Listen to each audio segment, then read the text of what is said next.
여행 오셨죠? 커피 한 잔 드세요. 제가 여기 사장이에요.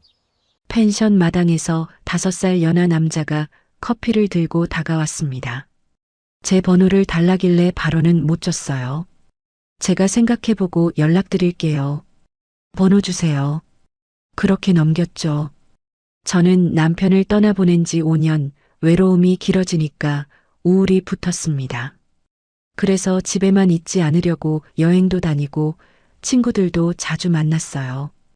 그날 밤 친구들이 방에서 바로 물었습니다. 몇 살이야? 사장 맞대? 저는 웃어 넘겼지만 집에 돌아와서도 그 번호가 계속 눈에 걸렸습니다.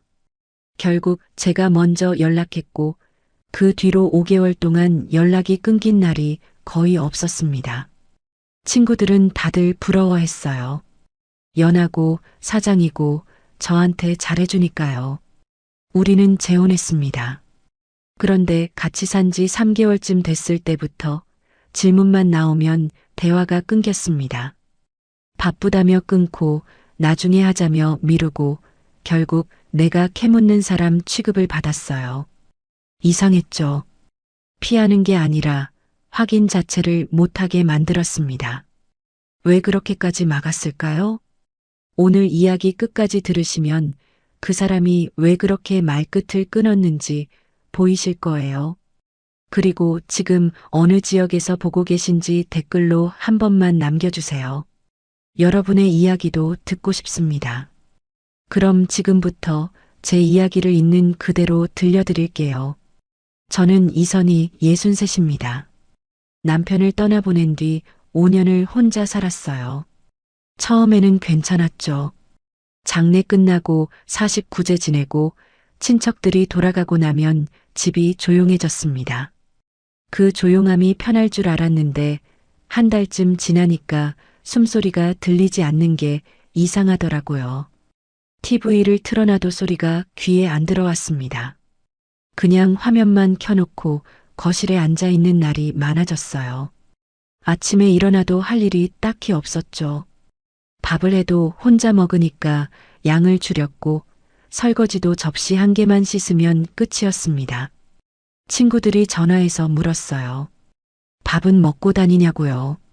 저는 먹는다고 대답했지만 사실 하루에 한 끼 정도만 제대로 먹었습니다. 배가 고픈 것도 아니고 입맛이 없는 것도 아니었어요. 그냥 귀찮았죠.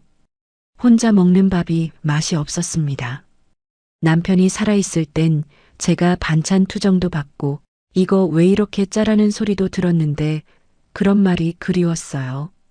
아무 말 없이 밥 먹는 게 이렇게 힘든 줄 몰랐습니다. 우울이 길어지면서 집이 너무 조용해졌어요. 현관문 열고 나가는 날이 점점 줄어들었죠. 경로당도 나가다 말았고 마트도 일주일에 한 번 갈까 말까였습니다. 친구들 단톡방에는 메시지가 계속 올라왔지만 저는 읽기만 하고 답장을 잘 안 했어요. 뭐라고 써야 할지 모르겠더라고요. 나 괜찮아라고 쓰면 거짓말 같았고 힘들다고 쓰면 친구들이 걱정할 것 같았습니다. 그러던 어느 날 오전 친구 단톡에 메시지가 하나 떴어요. 다음 주 목요일에 강원도 펜션 갈 사람? 저는 휴대폰을 보다가 잠깐 멈칫했습니다. 가고 싶은 마음이 있었지만 귀찮기도 했어요. 그런데 그 순간 거울에 비친 제 얼굴이 보였죠. 머리는 며칠째 안 감았고 옷도 집에서만 입는 추리닝이었습니다. 이러다가 정말 집에서만 살 것 같았어요. 그래서 바로 답장을 보냈습니다. 나, 친구들이 바로 답장을 보내왔어요. 오케이 선이야, 오랜만이다. 우리 셋이서 가자. 목요일 아침 저는 가방을 챙기면서 옷을 골랐어요.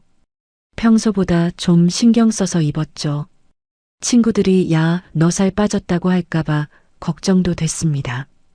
현관문을 잠그고 나서면서 숨을 한 번 삼켰어요.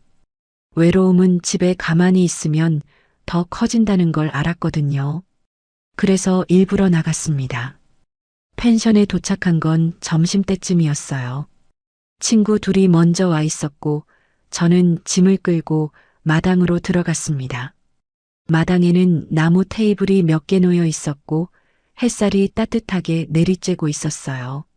친구들이 여기 공기 좋다 경치 바라며 좋아했죠.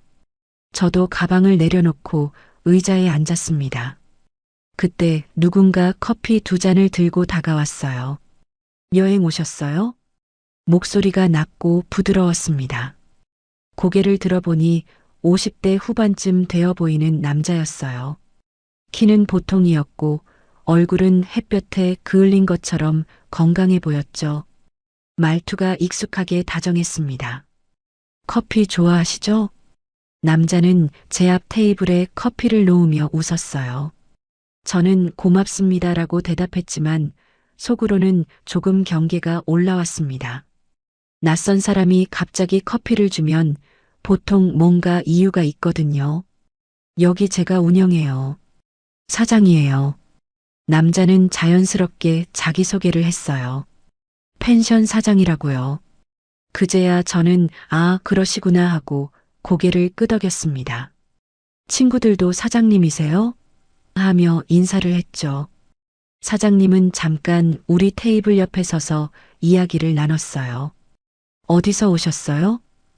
여기 처음이세요? 같은 가벼운 질문들이었습니다. 그런데 대화가 끝날 무렵 사장님이 제게만 물었어요. 번호 주시면 제가 연락드릴게요. 친구들이 아니라 저한테만 물었습니다. 저는 잠깐 당황했어요. 왜 저한테만 묻는지 모르겠더라고요. 경계가 먼저 올라왔습니다. 남편 사별하고 혼자 사는 여자한테 남자가 번호 달라고 하면 보통 좋은 의도는 아니거든요. 그래서 저는 고개를 저으며 대답했어요. 제가 생각해보고 연락드릴게요. 대신 번호 주세요. 사장님은 잠깐 멈칫했습니다. 표정이 살짝 굳는 게 보였어요. 아마 제가 바로 번호를 줄 거라고 예상했던 것 같았죠. 그런데 저는 주지 않았고 오히려 사장님 번호를 요구했습니다. 사장님은 잠시 망설이다가 제 휴대폰에 자기 번호를 입력해 줬어요. 저장 이름은 진태였습니다. 연락 주세요. 사장님은 그렇게 말하고 마당을 떠났어요. 저는 휴대폰 화면을 보며 저장된 번호를 확인했습니다. 친구들이 바로 물었죠. 야, 뭐래? 번호 달래. 너 줬어? 아니, 내가 받아왔어. 친구들이 웃으며 야, 너 대단하다. 요즘 남자들은 그렇게 안 당한다고 말했어요. 저는 웃어넘겼지만 속으로는 조금 이상하다고 생각했습니다. 왜 저한테만 물었을까요? 친구들도 같이 있었는데 말이에요. 그날 밤 저희는 방에서 씻고 누우려고 했어요. 친구들이 침대에 앉아 또 물었습니다. 야, 몇 살이래? 사장 맞대? 너한테 왜 저래? 저는 대답을 얼버무렸어요. 그냥 우연히 나도 잘 모르겠어. 같은 말로요. 친구들은 야, 혹시 모르니까 조심해라고 했지만 동시에 근데 나쁜 사람 같진 않던데라고도 했습니다. 저는 그냥 인사만 한 거야라고 말하고 불을 껐어요. 그런데 화장실에 들어가서 혼자 휴대폰을 켰습니다. 저장된 번호가 계속 눈에 밟혔어요. 진태. 저는 화면을 끄고 다시 켰습니다. 번호를 지울까 생각했지만 손이 움직이지 않았어요. 그냥 두고 나왔죠. 다음 날 아침 저희는 체크아웃을 하고 집으로 돌아왔습니다. 친구들과 헤어지고 집에 들어가니까 다시 조용했어요. TV 소리도 없고 말소리도 없었죠. 저는 가방을 풀면서 휴대폰을 꺼냈습니다. 저장된 번호가 또 보였어요. 며칠이 지났습니다. 저는 평소처럼 집에 있었어요. 경로당도 안 나가고 친구들 전화도 받다 말다 했죠. 그런데 휴대폰을 볼 때마다 진태라는 이름이 계속 눈에 걸렸습니다. 저는 문자를 쓰기 시작했어요. 안녕하세요. 그때 펜션에서 그런데 쓰다가 지웠습니다. 뭐라고 써야 할지 모르겠더라고요. 다시 썼어요. 그때 커피 고마웠습니다. 이것도 지웠죠. 너무 어색했습니다. 이틀 정도 그렇게 쓰고 지우기를 반복했어요. 그런데 어느 날 저녁 저는 결국 문자를 보냈습니다. 안녕하세요. 그때 펜션에서 뵌 이선희입니다. 문자를 보내고 나니까 가슴이 두근거렸어요. 왜 두근거리는지 몰랐습니다. 그냥 인사만 한 건데 말이에요. 답장은 10분쯤 뒤에 왔어요. 아, 선희 씨. 연락 기다렸어요. 저는 그 문자를 보고 휴대폰을 내려놨습니다. 그런데 며칠 뒤 귀가 후에도 번호가 계속 눈에 밟혔어요. 문자가 오가기 시작했습니다. 처음에는 가벼운 인사였어요. 오늘 날씨 좋네요. 요즘 뭐 하세요? 같은 말들이었죠. 진태 씨는 답장이 빨랐습니다. 제가 문자를 보내면 10분 안에 답이 왔어요. 그게 좋았습니다. 남편 살아있을 때도 문자 답장은 늦었거든요. 그런데 진태 씨는 달랐어요. 일주일쯤 지나자 전화가 왔습니다. 목소리가 낮고 부드러웠어요. 선희 씨, 오늘 시간 괜찮으세요? 저는 괜찮다고 대답했죠. 진태 씨가 물었습니다. 제가 그쪽 동네까지 갈게요. 커피 한잔 하시죠. 저는 잠깐 망설였어요. 만나는 건 다른 문제였거든요. 문자는 부담이 없었지만 직접 만나면 뭔가 달라질 것 같았습니다. 그런데 진태 씨가 다시 말했어요. 부담 갖지 마세요. 그냥 인사만 하고 가려고요. 저는 그럼 그렇게 하죠라고 대답했습니다. 동네 카페에서 만났어요. 진태 씨는 약속 시간보다 10분 일찍 와 있었습니다. 창가 자리에 앉아서 휴대폰을 보고 있었어요. 제가 들어가자 일어나서 인사했죠. 선희 씨, 여기 앉으세요. 말투가 친절했습니다. 앉자마자 진태 씨 휴대폰이 울렸어요. 전화였습니다. 진태 씨가 잠깐만요라고 하더니 전화를 받았어요. 네, 진태입니다. 아, 그 방은 오늘 불가하고요. 내일 오후 체크인 가능합니다. 통화 내용이 들렸습니다. 예약 전화였어요. 진태 씨는 네, 제가 체크해 볼게요라고 말하며 메모를 했죠. 통화가 끝나고 진태 씨가 웃으며 말했습니다. 아침엔 예약 전화가 좀 많아서요. 저는 진태 씨 정말 바쁘시겠네요 라고 대답했어요. 진태 씨는 그렇죠라고 하며 커피를 주문했습니다. 대화는 자연스러웠어요. 진태 씨는 제 이야기를 잘 들어줬습니다. 남편분 언제 돌아가셨어요? 자녀분은 어디 계세요? 그 같은 질문도 조심스럽게 물었죠. 저는 대답하면서 이 사람이 괜찮은 사람 같다고 느꼈습니다. 그날 이후로 자주 만났어요. 일주일에 한두 번씩 만났죠. 진태 씨는 항상 제 동네까지 왔습니다. 제가 시간이 더 자유로워서요라고 말했어요. 저는 고맙다고 했죠. 어느 날 점심을 같이 먹고 시장을 걸었습니다. 진태 씨가 과일을 사주겠다고 해서 함께 가게에 들렀어요. 저는 슬쩍 물었습니다. 펜션은 직원이 많아요? 진태 씨는 대답하지 않고 웃으며 말을 돌렸어요. 그런 건 나중에요. 추우니까 손부터 녹이자. 저는 다시 묻지 못했습니다. 말을 돌리는 방식이 자연스러웠거든요. 이상하다는 생각보다 바쁜 사람이니까 그럴 수도 있겠다는 생각이 먼저 들었어요. 한 달쯤 지나자 진태 씨가 문화생활을 제안했습니다. 전시 보러 가요. 저는 오랜만에 전시관에 갔어요. 사람이 많았습니다. 진태 씨가 제 옆에서 말했죠. 사람 많으니까 제 옆에 있어요. 그 말에 마음이 좀 풀렸습니다. 남편 살아있을 때도 이런 배려를 받았던 게 기억났어요. 전시를 보고 나오는 길, 진태 씨가 제 손을 잡았습니다. 조심하세요. 저는 손을 빼지 않았어요. 외로움이 줄어드는 느낌이 좋았습니다. 집 앞까지 바래다 주며 진태 씨가 말했어요. 내일도 보고 싶어요. 저는 저도요라고 대답했습니다. 진태 씨는 웃으며 돌아갔어요. 저는 현관문을 열고 들어가서 한숨을 쉬었죠. 오랜만에 누군가와 시간을 보내니까 피곤하기도 했지만 동시에 기분이 좋았습니다. 연애가 시작된 건 그 무렵이었어요. 진태 씨는 거의 매일 문자를 보냈고 일주일에 서너 번은 만났습니다. 저는 점점 진태 씨한테 익숙해졌어요. 외로움도 많이 줄었죠. 친구들이 요즘 얼굴이 밝아졌다고 말했습니다. 그런데 석 달쯤 지났을 때 저는 궁금한 게 생겼어요. 처음 만난 그 펜션 마당 말고는 진태 씨가 일하는 모습을 본 적이 없었거든요. 사장이라고 했는데 실제로 어떻게 운영하는지 한 번도 보지 못했습니다. 그래서 가볍게 물었어요. 펜션 한번 제대로 구경 가도 돼요? 그때는 마당에서만 봤잖아요. 진태 씨는 이번엔 웃지 않았습니다. 표정이 잠깐 굳었어요. 아직은 안 돼요. 나중에요.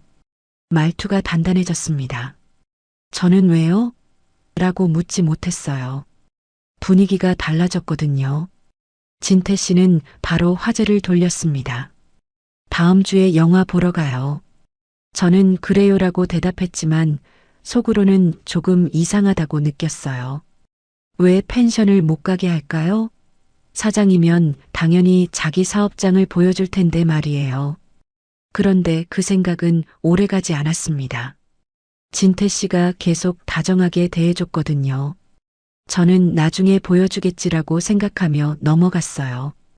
닷새 뒤 진태 씨가 전화를 했습니다. 목소리가 조금 급했어요. 선희 씨, 오늘 저녁에 시간 돼요? 왜요? 그냥 보고 싶어서요. 저는 오후 5시에 만나요라고 대답했습니다. 진태 씨는 평소보다 일찍 왔어요. 카페에 앉아서 커피를 마시는데 진태 씨가 말했죠. 펜션 일이 좀 복잡해서요. 요즘 정신이 없어요. 저는 무슨 일인데요? 라고 물었지만 진태 씨는 또 얼버무렸습니다. 나중에 얘기할게요. 지금은 선희 씨 얼굴만 보고 싶어요. 저는 더 묻지 않았어요. 진태 씨가 피곤해 보였거든요. 그날 저녁 집 앞에서 헤어질 때 진태 씨가 제 손을 꽉 잡으며 말했습니다. 선희 씨가 있어서 다행이에요. 저는 그 말에 마음이 흔들렸어요. 이 사람이 저를 진짜 좋아하는구나 싶었죠. 넉 달쯤 지났을 때부터 패턴이 보이기 시작했습니다. 제가 펜션 이야기만 꺼내면 진태 씨는 바로 말을 돌렸어요. 요즘 손님이 많아서 곧 보여줄게요 같은 말로요. 저는 점점 이상하다고 느꼈지만 동시에 의심하면 안 되겠다는 생각도 들었습니다. 진태 씨가 저한테 잘해줬거든요. 5달째 진태 씨는 제 생일을 챙겨줬어요. 꽃다발을 들고 왔고 저녁 식사도 같이 했습니다. 식당에서 나오는 길 버스 정류장에 서서 기다리는데 진태 씨가 말했어요.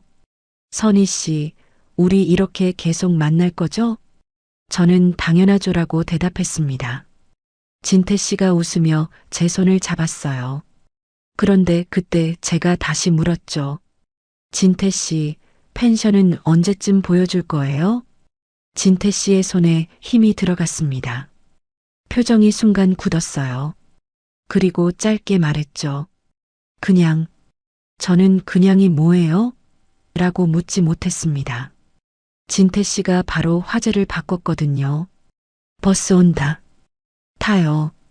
저는 버스에 올라타면서 속으로 생각했어요. 왜 저렇게까지 막을까요? 뭔가 숨기는 게 있는 걸까요? 그런데 그 의심은 오래가지 않았습니다. 집에 들어가자마자 진태 씨한테서 문자가 왔거든요. 오늘 고마웠어요. 선희 씨 덕분에 행복해요. 저는 그 문자를 보고 웃었습니다. 내가 너무 예민했나 싶었어요. 하지만 그때부터 질문만 나오면 대화가 끊기기 시작했습니다. 여름이 끝나갈 무렵 진태 씨가 바다에 가자고 했습니다. 선희 씨, 우리 바다 한번 갈까요? 날씨 좋을 때 가야죠. 저는 좋아요라고 대답했어요. 사실 바다는 오랜만이었습니다. 언제 마지막으로 갔었는지 기억도 잘 안 났죠. 진태 씨는 차를 몰고 왔고 저희는 동해안 쪽으로 향했습니다. 차 안에서 진태 씨는 평소보다 말이 적었어요. 음악만 틀어놓고 운전에 집중했죠. 창밖으로 논밭이 지나가고 산이 보였다가 사라졌습니다. 저는 조수석에 앉아서 무슨 일 있어요? 라고 물었지만 진태 씨는 아니요. 그냥 생각 좀 하고 있었어요. 라고만 대답했습니다. 고속도로를 벗어나자 바다 냄새가 났어요. 짠내가 코끝으로 들어왔죠. 저는 창문을 조금 내리고 바람을 쐬었습니다. 진태 씨가 슬쩍 저를 보며 웃었어요. 기분 좋아 보여요. 저는 오랜만에 나와서 그런가 봐요라고 대답했습니다. 바다에 도착한 건 오후 2시쯤이었어요. 주차장에 차를 세우고 나오니까 파도 소리가 크게 들렸습니다. 사람은 많지 않았어요. 평일이라서 그랬는지 모래사장에는 몇 명만 걷고 있었죠. 진태 씨는 방파제 쪽으로 걸어갔고 저도 따라갔습니다. 바람이 세게 불었어요. 머리카락이 얼굴을 덮을 정도였죠. 저는 손으로 머리를 쓸어 넘기며 걸었습니다. 방파제는 생각보다 길었어요. 끝까지 가려면 한참 걸어야 했죠. 방파제 끝에 서서 한참 바다를 보고 있는데 진태 씨가 입을 열었습니다. 선희 씨, 네. 우리 이렇게 계속 만날 거면 같이 살래요? 저는 잠깐 숨이 멎는 것 같았어요. 같이 살자는 말이 갑자기 나올 줄 몰랐거든요. 바람 소리가 귀를 때렸고 파도가 방파제에 부딪히는 소리만 크게 들렸습니다. 진태 씨는 제 얼굴을 보며 다시 말했어요. 혼자 사는 거 힘들잖아요. 저도 그렇고 선희 씨도 그렇고요. 저는 대답을 바로 하지 못했어요. 머릿속이 복잡했습니다. 같이 산다는 건 결혼을 의미했거든요. 5년 동안 혼자 살았는데 다시 누군가와 산다는 게 상상이 안 됐어요. 그런데 동시에 외로움이 다시 돌아올까봐 겁이 났습니다. 혼자 있는 게 익숙해지면 안 될 것 같았어요. 생각해 볼게요. 제가 그렇게 말하자 진태 씨는 고개를 끄덕였어요. 천천히 생각하세요. 그런데 저는 이미 마음이 기울고 있었습니다. 혼자 사는 게 너무 힘들었거든요. 집에 들어가서 말소리 없는 거실에 앉아 있는 게 싫었어요. 차 안으로 돌아와서 앉았을 때 저는 입을 열었습니다. 그래요. 같이 살아요. 진태 씨가 놀란 표정으로 저를 봤어요. 진짜요? 저는 고개를 끄덕였죠. 진태 씨는 제 손을 잡으며 고맙습니다라고 말했습니다. 그 순간은 좋았어요. 누군가 제 손을 잡아주는 게 오랜만이었거든요. 집으로 돌아오는 길, 저는 창밖을 보면서 생각했어요. 이제 다시 혼자가 아니라는 게 신기했죠. 동시에 불안하기도 했습니다. 잘할 수 있을까요? 다시 누군가와 맞춰 산다는 게 쉬운 일은 아니잖아요. 일주일 뒤 저희는 주민센터에 갔습니다. 번호표를 뽑고 대기석에 앉았어요. 혼인신고 서류를 작성해야 했죠. 민원 창구 직원이 서류를 주면서 작성하시고 다시 오세요라고 말했습니다. 저는 펜을 쥐고 칸을 보다가 잠깐 손을 멈췄어요. 이름을 쓰는데 손이 떨렸습니다. 진태 씨가 옆에서 말했어요. 제가 옆에서 도와드릴게요. 저는 한 칸씩 채워나갔습니다.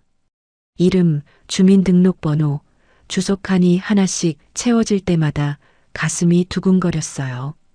서류가 완성되고 봉투에 넣어졌습니다. 그 봉투가 닫히는 순간 마음 한쪽이 묵직해졌어요. 이제 돌이킬 수 없다는 생각이 들었죠. 민원 창구에서 접수를 마치고 나오는 길, 진태 씨가 물었습니다. 어디서 살까요? 선희 씨 집이 넓으니까 거기서 살까요? 저는 그래요라고 대답했어요.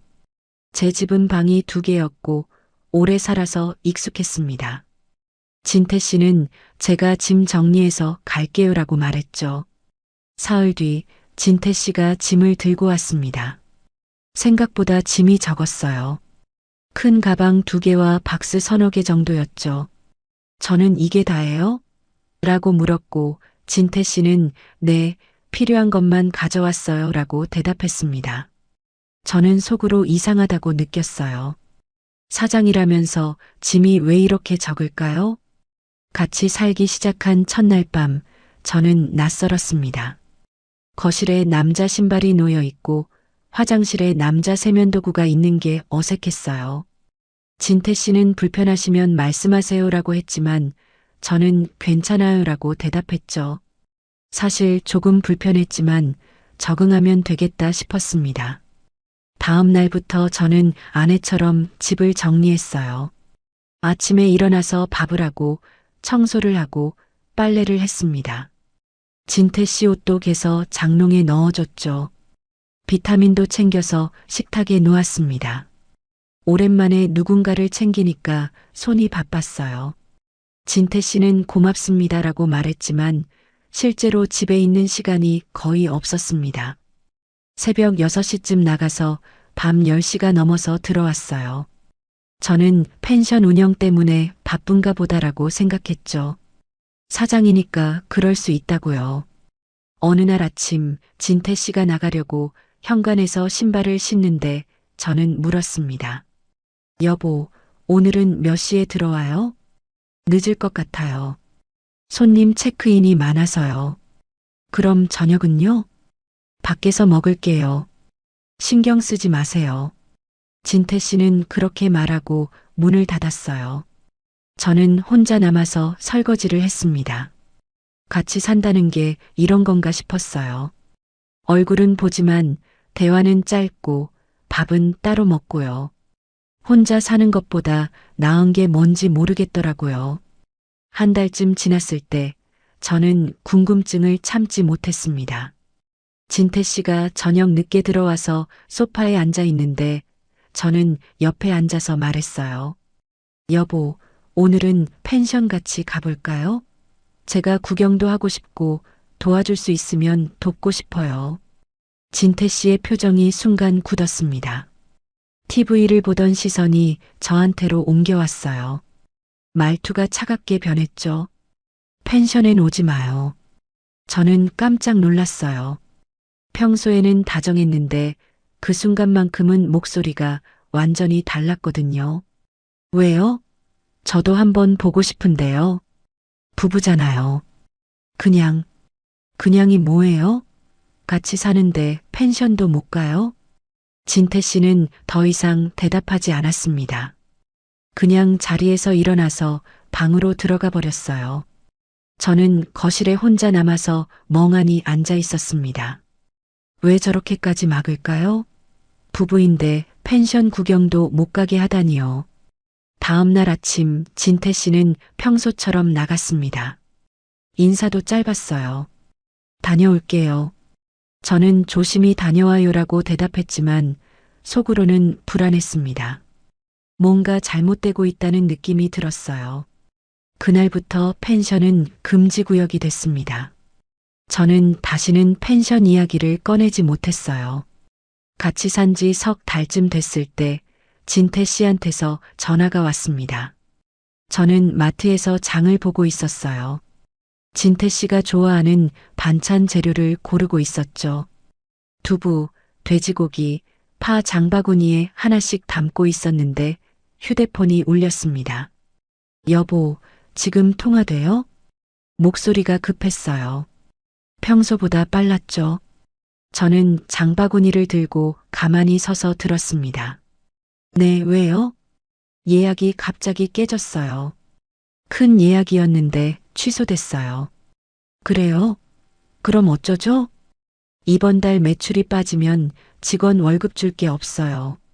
어떡하죠? 저는 장바구니를 바닥에 내려놨어요. 진태 씨 목소리가 진짜 급했거든요. 얼마나 부족한데요? 진태 씨는 잠깐 멈칫했습니다. 그리고 조심스럽게 말했어요. 이번 달만 300만 원만 메꿔주면 돼요. 저는 숨을 한번 삼켰어요. 300만 원이 작은 돈은 아니었습니다. 저축한 돈을 조금씩 쓰며 살고 있었거든요. 그런데 진태 씨는 여보였죠. 여보가 힘들다는데 도와줘야 하지 않을까요? 알겠어요. 제가 이체할게요. 고마워요. 진짜 이번만이에요. 다음 달엔 예약이 많아요. 전화를 끊고 저는 다시 장을 봤습니다. 그런데 뭘 담았는지 기억이 안 나더라고요. 머릿속이 복잡했어요. 계산을 하고 집에 돌아와서 장을 정리했습니다. 그리고 휴대폰 뱅킹 앱을 켰어요. 진태 씨 계좌로 300만 원을 이체했습니다. 확인 버튼을 누르는 순간 가슴이 답답했어요. 그런데 여보니까라는 말로 스스로를 묶었습니다. 일주일 뒤 또 전화가 왔습니다. 이번에는 밤 9시쯤이었어요. 저는 설거지를 하고 있었죠. 진태 씨는 아직 안 들어왔고 집은 조용했습니다. 설거지하는 물소리만 들렸어요. 여보, 나예요. 왜요? 언제 들어와요? 그게 지금 문제가 생겼어요. 제 손이 멈췄어요. 설거지하던 그릇을 싱크대에 놓고 휴대폰을 귀에 가져다 댔습니다. 무슨 문제요? 자재업체에서 대금을 당장 달래요. 안 주면 공사가 중단돼요. 무슨 공사요? 화장실 리모델링이요. 손님들이 낡았다고 불평해서 공사 시작했는데요. 저는 고개를 끄덕이며 들었어요. 그럴 수도 있겠다 싶었죠. 얼마요? 500만 원이요. 저는 잠깐 말문이 막혔습니다. 지난번에 300만 원 줬는데 이번엔 500만 원이라고요. 저는 참았던 질문을 꺼냈어요. 여보, 왜요? 어디에 정확히 쓰는 거예요? 진태 씨는 바로 방어했습니다. 목소리가 높아졌어요. 당신이 오면 더 복잡해져요. 내가 알아서 할게요. 증빙 좀 보여줘요. 영수증이나 견적서 같은 거요. 왜 그렇게까지 해요? 날 못 믿어요? 진태 씨의 목소리가 화가 난 것처럼 들렸습니다. 저는 당황했어요. 제가 뭘 잘못했나 싶었죠. 그런데 동시에 화를 내는 게 이상했습니다. 부부인데 돈 쓰는 내역 물어보는 게 그렇게 이상한가요? 알겠어요. 이체할게요. 저는 그렇게 말하고 전화를 끊었습니다. 그리고 다시 뱅킹 앱을 켰어요. 500만 원을 이체했죠. 영수증을 확인하고 휴대폰을 식탁에 내려놨습니다. 손이 떨렸어요. 지금까지 800만 원이 나갔습니다. 다음 날 아침 진태 씨가 잠깐 집에 들렀다 나갔습니다. 현관에서 신발을 신으며 말했어요. 고마워요. 진짜 이번이 끝이에요. 공사 끝나면 매출 오를 거예요. 저는 조심히 다녀와요라고 대답했지만 믿어지지 않았습니다. 이번이 끝이라는 말이 진심일까요? 지난번에도 같은 말을 했는데요. 사흘 뒤 또 전화가 왔습니다. 이번엔 낮 1시쯤이었어요. 저는 빨래를 널고 있었죠. 베란다에서 빨래 집게로 옷을 하나씩 고정하고 있었는데 휴대폰이 울렸습니다. 손을 닫고 받았어요. 여보. 왜요? 자재값이 급해요. 1,000만 원만 빌려줘요. 저는 빨랫줄을 놓쳤어요. 손에서 힘이 빠지면서 빨래 집게가 바닥에 떨어졌습니다. 1,000만 원이라고요? 1,000만 원이요? 네. 이번에 정말 큰일이에요. 이거 안 주면 펜션이 문 닫아요. 저는 베란다에서 거실로 들어가서 소파에 앉았습니다. 머리가 복잡했어요. 300, 500, 그리고 이번엔 1,000만 원이라고요. 합치면 1,800만 원이었죠. 저는 처음으로 단단하게 물었습니다. 사업자 등록증 보여줘요. 지금까지 한 번도 못 봤잖아요. 진태 씨는 잠깐 침묵했어요. 그리고 말했죠. 사장이 여러 명이에요. 무슨 소리예요? 처음엔 당신이 사장이라고 했잖아요. 실소유주는 따로 있고 내가 운영을 맡은 거예요. 저는 이해가 안 됐습니다. 처음 만났을 때는 제가 여기 운영해요. 사장이에요라고 했잖아요. 그런데 지금은 실소유주는 따로라고요? 그럼 사업자 등록증엔 누구 이름이 돼 있어요? 회계 정리 끝나면 보여줄게요. 지금은 복잡해요. 같은 질문인데 대답이 매번 달랐습니다. 저는 그때 깨달았어요. 뭔가 심각하게 잘못됐다는 걸요. 여보, 내일 같이 가요. 펜션 주소 찍어줘요. 제가 직접 가볼게요. 내일은 취소됐어요. 뭐가 취소됐어요? 손님 예약이 취소돼서 청소 안 해도 돼요. 그럼 모레요. 모레는 갑자기 손님이 들어왔어요. 그럼 글피는요? 거래처 미팅이 있어요. 일정이 연달아 바뀌었습니다. 내일도 안 되고 모레도 안 되고 글피도 안 된다고 했어요. 저는 그때 확신했습니다. 이 사람이 거짓말을 하고 있다는 걸요. 당신 말이 자꾸 바뀌어요. 처음엔 사장이라더니 지금은 운영만 맡았다고 하고요. 바뀌는 게 아니라 상황이 복잡한 거예요. 증빙 하나 못 보여주면서 무슨 1,000만 원이에요? 당신은 왜 날 안 믿어요? 부부잖아요. 진태 씨가 목소리를 높였습니다. 저는 더 이상 말하지 않았어요. 그냥 전화를 끊었죠. 1,000만 원은 이체하지 않았습니다. 더 이상 못 믿겠더라고요. 그날 밤 진태 씨는 집에 들어오지 않았어요. 문자도 없었고 전화도 없었습니다. 저는 거실 불을 켜놓고 소파에 앉아 있었죠. 시계가 12시를 넘어갔고 1시가 됐고 2시가 됐습니다. 진태 씨는 오지 않았어요. 다음 날 아침 진태 씨한테서 문자가 왔습니다. 미안해요. 일이 꼬여서 밖에서 잤어요. 저는 답장하지 않았습니다. 그냥 휴대폰을 식탁에 놓고 커피를 끓였어요. 그리고 생각했습니다. 돈보다 핵심은 대답이 매번 바뀐다는 거였어요. 거짓말이 습관이라는 증거가 계속 쌓이고 있었죠. 이틀 뒤 진태 씨가 집에 들어왔습니다. 늦은 밤이었어요.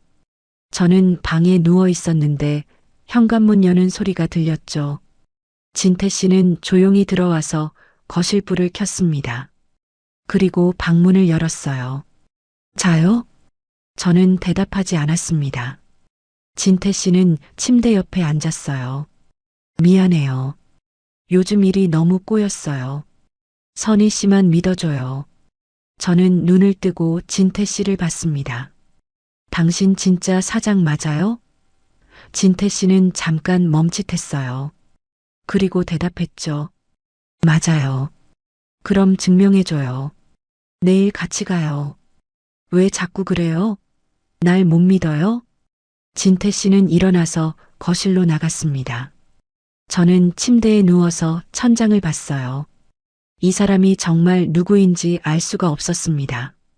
질문할수록 말이 바뀌고 확인하려고 하면 화를 냈어요.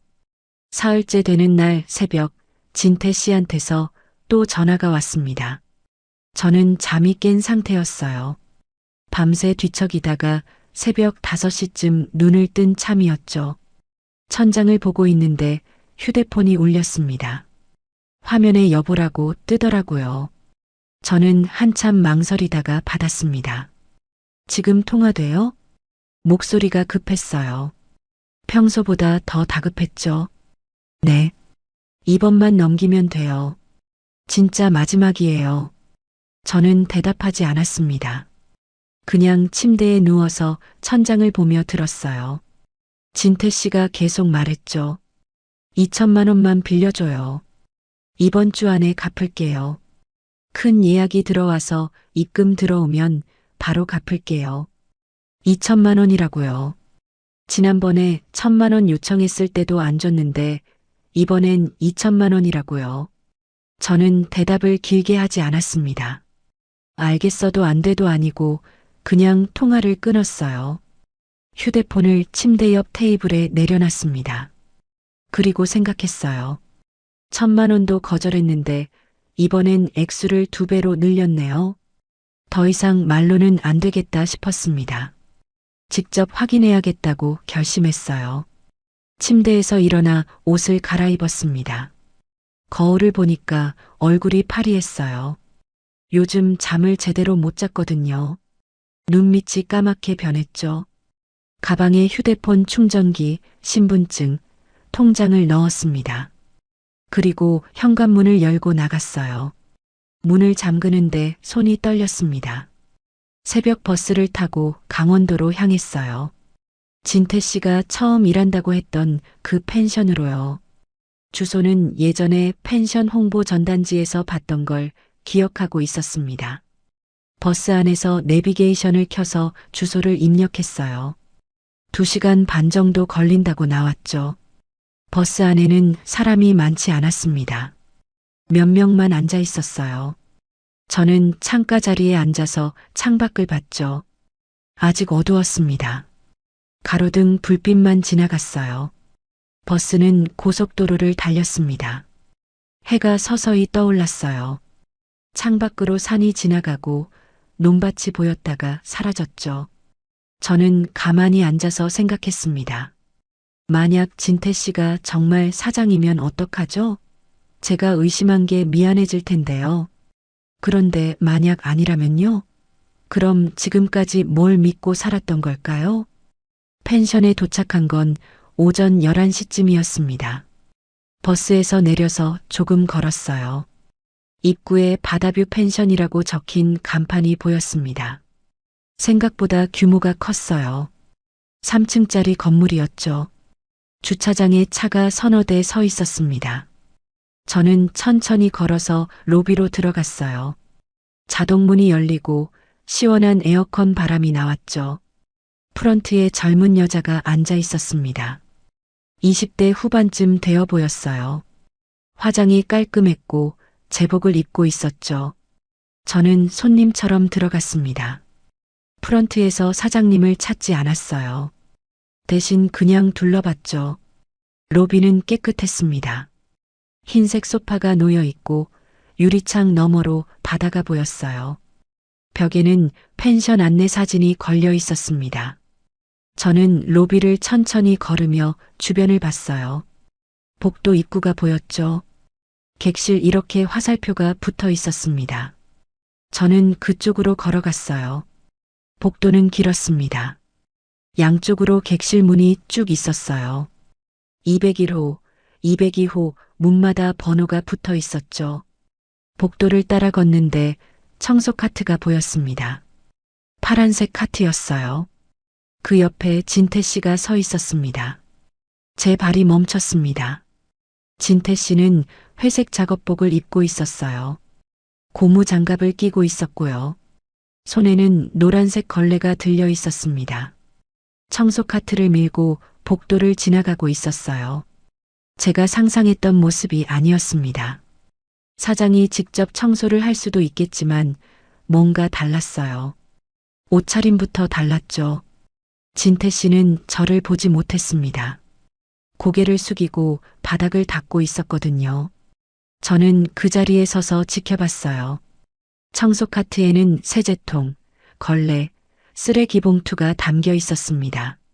그때 객실 문이 열리고 젊은 남자가 나왔어요. 30대 초반쯤 되어 보였습니다. 정장 바지에 와이셔츠를 입고 있었어요. 소매를 걷어올린 상태였죠. 진태 씨를 보더니 말했습니다. 아저씨, 203호부터 밀고 내려가요. 오늘 체크아웃 늦어요. 진태 씨는 고개를 숙이며 대답했어요. 네, 알겠습니다. 목소리가 작았습니다. 평소 제게 말하던 목소리와 달랐어요. 진태 씨는 청소 카트를 밀고 203호 앞으로 갔습니다. 그리고 문 앞 바닥을 닦기 시작했어요. 젊은 남자는 복도를 걸어가며 휴대폰으로 통화를 했죠. 저는 천천히 다가갔습니다. 진태 씨 뒤에서 멈춰 섰어요. 진태 씨는 여전히 바닥을 닦고 있었습니다. 제가 말했어요. 여보. 진태 씨의 손이 멈췄습니다. 고개를 돌려서 저를 봤어요. 얼굴이 순간 하얗게 변했습니다. 입이 벌어졌죠. 여긴 왜 왔어? 목소리가 당황한 게 역력했습니다. 걸레를 든 손이 떨렸어요. 저는 차분하게 물었습니다. 당신 사장이라며. 진태 씨는 급히 일어서서 제 팔을 잡았어요. 밖에 나가서 얘기해요. 힘이 세게 들어갔습니다. 그런데 저는 움직이지 않았어요. 그냥 서서 진태 씨를 봤죠. 내가 운영을 맡은 거야. 실소유주가 따로 있다니까. 똑같은 말이었습니다. 지겹게 들었던 말이었어요. 저는 고개를 저었습니다. 거짓말 그만해요. 그때 아까 그 젊은 남자가 다시 복도로 나왔습니다. 그 옆에 젊은 여자도 함께 있었어요. 프런트에 있던 그 여자였죠. 두 사람이 저희 쪽으로 걸어왔습니다. 구두 소리가 복도에 울렸어요. 무슨 일이세요? 젊은 남자가 물었어요. 표정이 의아한 것 같았죠. 진태 씨는 바로 대답했습니다. 아, 아내가 좀 급한 일이 있어서요. 제가 잠깐 나갔다 올게요. 젊은 여자가 저를 보며 물었습니다. 혹시 뭐 도와드릴까요? 불편하신 거 있으세요? 저는 잠깐 망설였어요. 그런데 이제는 확인해야 했습니다. 입을 열었죠. 죄송한데요. 이분이 여기 사장이신가요? 젊은 남자와 여자가 서로 쳐다봤습니다. 눈빛을 주고받더라고요. 그리고 젊은 여자가 웃으며 대답했어요. 저희가 사장이에요. 이분은 청소 맡아주시는 분인데요. 그 말을 듣는 순간 제 머릿속이 하얗게 변했습니다. 청소 맡아주시는 분이라고요. 사장이 아니라 청소하는 사람이라고요. 진태 씨는 바로 또 거짓말을 갈아 끼웠어요. 아, 제가 청소도 겸하고 운영도 하는 거예요. 실무를 제가 다 맡아서요. 그러니까 공동 운영인 거죠. 젊은 남자가 고개를 저으며 말했습니다. 무슨 소리세요? 운영은 저희가 하고 아저씨는 청소만 맡으셨잖아요. 계약서에도 그렇게 돼 있고요. 진태 씨의 얼굴이 점점 붉어졌습니다. 거짓말이 계속 들통나는데도 또 다른 말을 꺼냈어요. 내가 초기 투자를 했어요. 그래서 운영에 참여하는 거예요. 지분이 있다고요. 젊은 여자가 단호하게 말했습니다. 아니요. 저희가 전액 투자했고 아저씨는 시간당 10,000원 받고 청소만 해주시는 거예요. 지분 같은 거 없어요. 시간당 10,000원이라고요. 저는 그 말을 듣고 입이 안 떨어지더라고요. 진태 씨가 시간당 10,000원 받는 청소 일을 하고 있었다니요. 저는 그 자리에서 더 이상 듣지 않았습니다. 표정만 굳고 등을 돌려서 복도를 걸어 나갔어요. 진태 씨가 뒤에서 여보, 잠깐만이라고 불렀지만 저는 돌아보지 않았습니다. 그냥 걸었어요. 로비를 지나 자동문을 밀고 밖으로 나왔습니다. 햇살이 눈부셨어요. 주차장까지 걸어오는데 다리에 힘이 없었습니다. 버스 정류장 벤치까지 겨우 걸어가서 앉았어요. 숨을 쉬었습니다. 가슴이 답답했죠. 진태 씨가 뒤따라 나왔습니다. 숨을 헐떡이며 제 앞에 섰어요. 작업복을 아직 입고 있었죠. 선희 씨, 들어봐요. 저도 사정이 있었어요. 저는 고개를 들어 진태 씨를 봤습니다. 말없이 봤어요. 당신 청소하는 사람이었어요. 그게 아니라 시간당 10,000원 받고 청소하는 사람이었다고요. 그게 전부였어요. 진태 씨는 입을 다물었어요. 그리고 잠시 후 다시 말했습니다. 처음엔 사장이었어요. 그런데 사업이 안 돼서 팔았어요. 그 뒤로 청소 일을 하게 된 거예요. 돈 벌려고요. 또 말이 바뀌었습니다. 저는 웃음이 나왔어요. 허탈한 웃음이었죠. 거짓말이 끝이 없네요. 아까는 공동 운영이라더니 지금은 또 사장이었대요. 거짓말이 아니에요. 제 상황이 복잡했던 거예요. 어떻게 말해요. 사장이었다가 청소하는 사람이 됐다는 거리요. 저는 자리에서 일어났습니다. 버스가 멀리서 오는 게 보였어요. 진태 씨가 제 팔을 잡았지만 저는 뿌리쳤습니다. 나요. 선희 씨, 제발 들어봐요. 내 말 좀 들어봐요. 이제 그만해요. 더 이상 안 들어요. 버스에 올라타고 창밖을 봤어요. 진태 씨가 밖에 서서 저를 보고 있었습니다. 작업복을 입은 채로요. 버스가 출발했고 진태 씨 모습이 점점 작아졌어요. 저는 고개를 돌려서 앞을 봤습니다. 집으로 돌아오는 길, 저는 한 가지를 깨달았습니다. 거짓말이 들통나도 사과가 아니라 새 거짓말부터 꺼내는 사람이라는 걸요. 이제는 말로 해결할 수 없다는 걸요. 집에 도착한 건 저녁 6시쯤이었습니다. 현관문을 열고 들어가니까 집이 조용했어요. 진태 씨는 아직 안 들어왔죠. 저는 가방을 내려놓고 소파에 앉았습니다. 창밖을 보니까 해가 지고 있었어요. 하늘이 주황빛으로 물들었죠. 저는 감정을 풀지 않았습니다. 울지도 않았고 화를 내지도 않았어요. 그냥 가만히 앉아서 생각했죠. 지금부터 뭘 해야 하나요? 어떻게 정리해야 하나요? 휴대폰을 꺼내서 메모를 열었습니다. 그리고 적기 시작했어요. 언제 얼마를 이체했는지, 어떤 이유로 돈을 달라고 했는지요.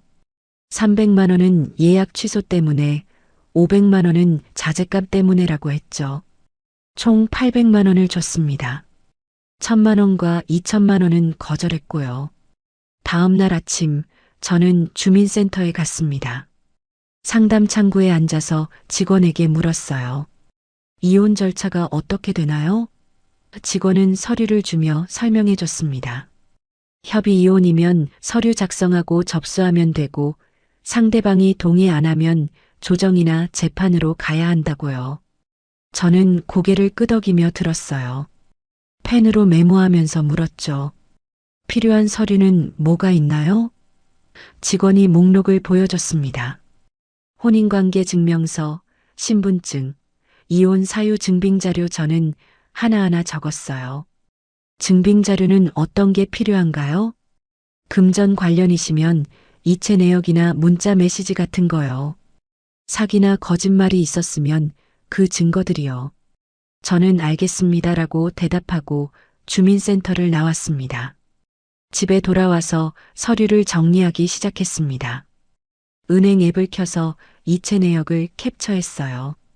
300만 원, 500만 원 날짜와 시간까지 전부 찍었습니다. 합계는 800만 원이었어요. 그걸 문서 파일로 정리했죠. 진태 씨한테서 온 문자 메시지도 전부 캡처했습니다. 이번만 도와줘, 진짜 마지막이야, 다음 달에 갚을게 같은 문자들이요. 스크롤을 내리면서 캡처하는데 문자가 정말 많더라고요. 매번 마지막이라고 했는데 계속 돈을 요구했던 거죠. 통화 기록도 정리했어요. 언제 전화했고 통화 시간이 얼마나 됐는지요. 펜션 주소도 적었습니다. 그리고 젊은 사장들이 한 말도 적었어요. 청소 맡아주시는 분 시간당 10,000원 이런 것들을요. 정리를 하면서 저는 깨달았어요. 누굴 설득하려는 게 아니라는 걸요. 이건 제가 다시 흔들리지 않기 위해 하는 거였습니다. 기록을 보면 제 판단이 맞다는 걸 확인할 수 있으니까요. 이틀 뒤 저녁, 진태 씨가 집에 찾아왔습니다. 초인종이 울렸어요. 저는 문을 열지 않고 인터폰으로 물었습니다. 누구세요? 진태 씨 목소리가 들렸어요. 나예요. 문 좀 열어줘요. 저는 문을 열었습니다. 진태 씨는 피곤한 얼굴로 서 있었어요. 머리가 헝클어져 있었고 옷도 구겨져 있었죠. 현관으로 들어오려는데 저는 막았습니다. 여기서 얘기해요. 왜요? 집에 들어가서 얘기하죠. 부부잖아요. 안 돼요. 진태 씨는 한숨을 쉬며 복도에 섰습니다. 그리고 말하기 시작했어요. 선희 씨, 오해예요. 제 말 좀 들어봐요. 저는 대답하지 않았습니다. 그냥 서서 듣기만 했어요. 진태 씨가 무슨 말을 할지 궁금했거든요. 제가 처음엔 사장이었어요. 진짜예요. 그런데 동업자가 배신해서 제 지분을 빼앗긴 거예요. 계약서에 사기를 쳐서요. 또 새로운 이야기였습니다. 지난번엔 사업이 안 돼서 팔았다고 했는데 이번엔 동업자한테 배신당했다고 하네요. 그래서 어쩔 수 없이 청소 일을 하게 된 거예요. 돈 벌려고요. 생활비라도 벌어야 하잖아요. 그럼 왜 처음부터 그렇게 말 안 했어요? 부끄러워서요. 사장이었다가 청소하는 사람이 됐다는 걸 어떻게 말해요? 창피해서 못했어요. 진태 씨는 계속 말했습니다. 변명이 끝없이 나왔어요. 동업자 이야기, 사업 실패 이야기, 빚 이야기, 가족 이야기. 제가 한 번만 질문을 던지면 진태 씨는 또 다른 대답을 꺼냈습니다. 선희 씨, 저도 힘들었어요. 당신한테 말하고 싶었는데 용기가 안 났어요. 거절당할까봐 무서웠어요. 그럼 돈은요? 제가 준 돈은 어디에 썼어요? 생활비요. 제가 빚이 있어서 갚았어요. 카드값이랑 대출이요. 펜션 자재값이라고 하지 않았어요? 예약 취소됐다고 하지 않았어요? 그것도 맞아요. 빚 중에 펜션 관련 빚이 있었어요. 그걸 갚은 거예요. 말이 또 바뀌었습니다. 저는 고개를 저었어요. 더 이상 들을 필요가 없었습니다. 그만해요.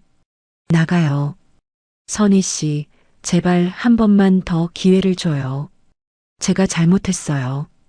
정말 잘못했어요. 안 돼요. 기회는 없어요. 저는 현관으로 들어가서 짐가방을 끌고 나왔습니다. 진태 씨 짐이었어요. 며칠 전에 미리 싸둔 거였죠. 옷, 세면도구, 신발 전부 가방에 넣어뒀습니다. 가방을 복도에 내려놓고 말했어요. 짐 가져가요. 다시는 연락하지 마요. 선희 씨, 이러지 마요. 우리 부부잖아요. 법적으로 부부라고요. 저는 문고리를 잡았어요. 그리고 짧게 말했습니다. 그만해요. 나가요. 더 이상 말하지 않았습니다. 문을 닫고 잠갔어요. 진태 씨가 밖에서 문을 두드렸습니다. 선희 씨, 문 열어줘요. 제발이요. 저는 대답하지 않았습니다. 그냥 거실로 걸어가서 소파에 앉았어요. 한참 뒤 문 두드리는 소리가 멈췄습니다. 진태 씨가 간 것 같았어요. 저는 창문으로 아래를 내려다봤죠. 진태 씨가 가방을 끌고 아파트 입구로 걸어가고 있었습니다. 뒷모습이 작아졌어요. 그 모습을 보며 저는 한숨을 쉬었습니다. 다음 날부터 저는 새 일상을 시작했습니다. 아침에 일어나서 청소를 했어요. 진태 씨가 쓰던 물건들을 정리했습니다. 화장실 칫솔, 면도기, 수건방에 걸려있던 옷들도 전부 박스에 담았어요. 박스를 현관 옆에 쌓아뒀죠. 나중에 가져가라고 문자를 보냈지만 진태 씨한테서 답장은 없었습니다. 이혼 서류는 변호사 사무실에 맡겼어요. 상담을 받으러 갔더니 변호사가 정리한 자료를 보고 고개를 끄덕였습니다. 증빙이 잘 돼 있네요. 협의 이혼 신청해보고 상대방이 동의 안 하면 재판으로 가면 돼요. 저는 알겠습니다라고 대답했죠. 시간이 걸리더라도 끝까지 하고 싶어요. 변호사가 괜찮으시겠어요? 라고 물었고 저는 괜찮습니다라고 답했습니다. 일주일쯤 지나자 진태 씨한테서 문자가 왔습니다. 선희 씨, 제발 다시 생각해줘요. 제가 잘못했어요. 기회를 한 번만 더 줘요. 저는 답장하지 않았어요. 그냥 문자를 읽고 휴대폰을 내려놨습니다. 진태 씨는 이틀에 한 번씩 문자를 보냈어요. 미안해요, 용서해줘요, 다시 시작하자 같은 말들이었죠. 저는 전부 무시했습니다. 읽지도 않았어요.